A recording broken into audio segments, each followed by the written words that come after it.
5 साल के लिए बिटिया छोड़ जाओ, सास ससुर देवरानी जिठानी सब परखेंगी बिटिया को, और तब 5 साल बाद रिपोर्ट देगी कि लड़की ठीक है तो शादी करेंगे, नहीं तो भैया वापस ले जाओ।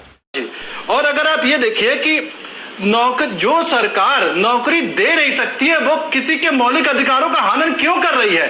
इससे क्या होगा कि जैसा कि आप पहले भी बता चुके हैं, सिर्फ घूसखोरी बढ़ेगी, लोगों में असुरक्षा का माहौल पैदा होगा।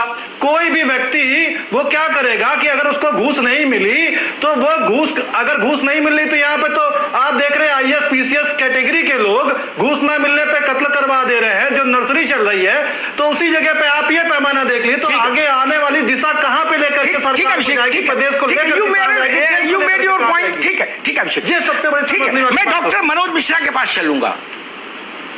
मनोज जी, बड़ा व्यवहारिक सवाल रखता हूं जिसमें हिपोक्रेसी ना हो, वो बात हो जो जनता समझे और जो सच्चाई है जमीन की, दार्शनिक बात नहीं है।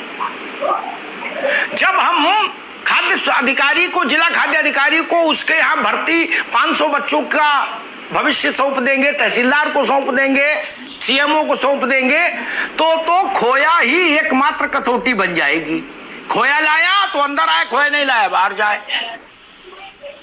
60 और 40 में कौन फैसला करेगा 60 किसको मिले और 40 क्यों मिले? हजार लाखों की संख्या में बच्चा होगा, चाहे जिसको जितने दे दो, तब तो चल गया शासन और प्रशासन और हो गई जनसेवा महाराज। ननकू भी रोता फिरेगा सड़कों पे और रज्जाक भी। मनोज मिश्रा जी। जी हाँ, देखिए अमिताभ जी, आप बहुत अच्छा विषय लाते हैं और जनता और युवाओं से जुड़ा होता है, आपको धन्यवाद। लेकिन कुछ विषय है जो मुझे भी कहने थे। जी बिल्कुल कहिए। कि मैं लगातार छात्रों के ही संपर्क में रहता हूँ और विभिन्न स्तरों के छात्रों के संपर्क में रहता हूँ। तो पहली बात तो ये है कि ये अभी मुख्य सचिव जी ने भी कहा है कि विचार के स्तर। तो दूसरी बात ये है कि इसकी जो एंट्रेंस प्रोसेस है कि इसमें नियुक्ति कैसे होगी, ये मोड क्लियर नहीं है। कि ऐसा नहीं होगा कि एक अधिकारी पूरी भर्ती कर देगा, एक विभाग की या एक क्षेत्र की या एक जिले की, ऐसा नहीं होगा। क्योंकि कोई एजेंसी है और वो एजेंसी ही तय करेगी कि लोगों की भर्ती होनी चाहिए। भर्ती के बाद 5 साल तक जो प्रस्ताव पढ़ने में आ रहा, जो अखबारों में आ रहा, जो अन्य माध्यमों से आ रहा, उसके आधार पर कह रहा हूँ, क्योंकि वो 5 साल तक संविदा पर रहेंगे और 60% से अधिक अगर अंक आएंगे तो उनका संविदा रेगुलर होगा। और ये साल में 2 बार होगा और 100 नंबर की 5 खंड दिए गए हैं। उन खंडों में एक में कंप्यूटर टेस्टिंग है, एक में कुछ है, इस तरह से है, उनको पार करेगा। तीसरी बात, सरकार कोई भी हो वो जनता के बहुमत से आती है, चाहे हमारी सरकार हो चाहे हमारी 25 सदस्यों की सरकार। ठीक बात है। तो सरकार का सदैव ध्यान ये होता है कि प्रदेश की 24 करोड़ जनता के हित की बात करना, कुछ मुट्ठी भर लोगों की नहीं। तो ये निश्चित मानिए कि ये एकदम कमगा दे देना कि सब जन विरोधी है, ये उचित नहीं है। विपक्ष कहता है, विपक्ष का अधिकार है वो कहे, लेकिन विपक्ष को अपने अंदर झांकना चाहिए। 5वीं चीज ये है कि प्राइवेट सेक्टर अगर आप देखें तो प्राइवेट सेक्टर में यही तरीका है कि हायर एंड फायर है वहां पर, लेकिन मेरिट से समझौता नहीं है। मेरिट आप अगर देखें तो मेरिट जैसे आप चलाते हैं टेलीविजन चैनल, तो आप मेरिट पे समझौता नहीं करते, आप किसी चीज पर समझौता कर सकते हैं, लेकिन आपको चूंकि अपनी टीआरपी मैक्सिमम रखनी है तो आप मेरिट से समझौता नहीं कर सकते। तो जवाबदेही तय जरूर होगी और ये बात आपकी सही है, संज्ञान माना चाहिए कि जवाबदेही तय होनी चाहिए। और जो ये डर वातावरण क्यों है कि ये बात स्वीकार करनी पड़ेगी देश के युवाओं को भी कि अब सरकारी नौकरियां सिकुड़ रही हैं और उनका जमाना जा रहा है। लोगों को नए परिवेश में अपने को ढालना होगा। ये सरकार कोई हो, चाहे हमारी सरकार हो चाहे विपक्षी सरकार हो, नई नौकरियों के लिए सबको मानस बनाना होगा।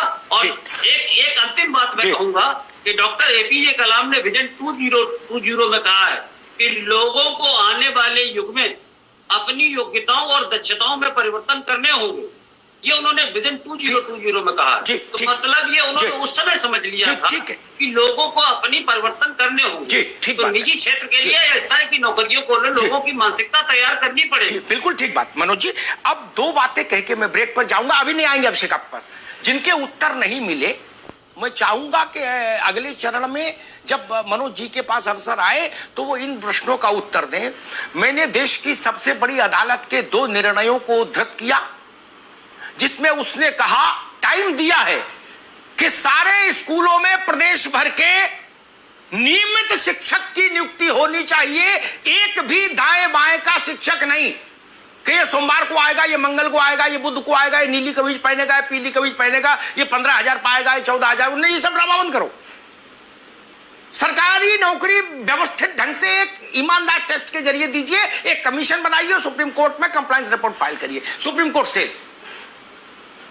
रमेश पोखरियाल निशंक जो पॉलिसी लेके आए हैं, राष्ट्रीय शिक्षा नीति, न्यू एजुकेशन पॉलिसी 2020, उसने कहा है 2022 तक देश में एक भी स्कूल ऐसा नहीं बचेगा जिसमें संविदा का छोटा भाई, संविदा का बड़ा भाई टाइप की कोई भर्ती रहे। देयर इज नो संविदा at all in education system. उन लोगों ने चिंतन नहीं किया क्या? केंद्र सरकार ने चिंतन नहीं किया? 60,000 लोगों से बातचीत करके बना है न्यू एजुकेशन पॉलिसी का ड्राफ्ट, 60,000 लोगों से देश में। आप तो अध्यापक हो मनोज भाई। और आखिरी बात कह के ब्रेक पर जाता हूं, सरकारी नौकरी में प्रोबेशन का प्रावधान क्यों रखा गया था? इसीलिए रखा गया है, वो आज भी लागू है। प्रोबेशन में परखिए, नहीं फिटे हटा दीजिए। यह स्कोप तो आज सरकारी नौकरी में है ना। ये कहा कि सरकारी में जो घुस गया वो फिर बाहर नहीं जा सकता, अनिवार्य सेवा समाप्ति भी है। लेकिन ये मामला वैसे ही है कि कोई ये कहे कि 5 साल के लिए बिटिया छोड़ जाओ, सास ससुर देवरानी जिठानी सब परखेंगी बिटिया को, और तब 5 साल बाद रिपोर्ट देगी कि लड़की ठीक है तो शादी करेंगे, नहीं तो भैया वापस ले जाओ। ये रास्ता ठीक नहीं।